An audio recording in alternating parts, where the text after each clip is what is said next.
醒醒，勁歌解放沙頭角。切磋急書，年頭好多年尾，沙頭角百業興旺。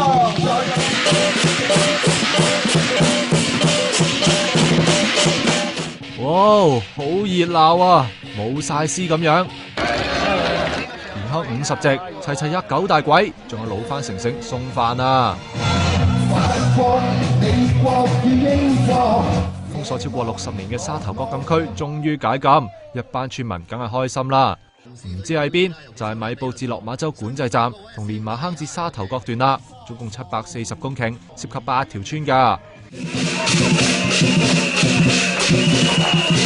巴士一衝，代表禁區正式解禁啦。至於喺沙頭角嘅檢查站，今日0時就會正式關閉。新檢查站會北移到1公里之外，但係今次解禁冇包到沙頭角墟，點解會咁呢？當地嗰個即係因為中英街咧嗰個即係佢冇一個天然環境嗰個屏障，咁亦都實際上喺當地咧係冇一個正規嘅管制站喺度嘅嚇，咁變咗喺嗰度咧，其實一路以嚟咧一啲即係走私啊或者係非法入境嗰個活動咧，其實係都有存在嘅。即係附近村民要落墟買嘢，就要繼續帶禁區紙啦。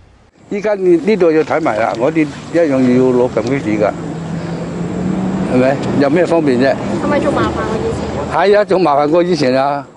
佢咁講，因為村民唔可以再推薦3個親友去禁區，要另外同警方申請。雖然係咁啊，嗰度有唔少村民都準備好發展大計，計劃搞有機農莊，但有發展商已經同村民針緊，密謀嗰度大興土木起豪宅。睇嚟純樸嘅鄉郊，第日會變到沙塵滾滾啊！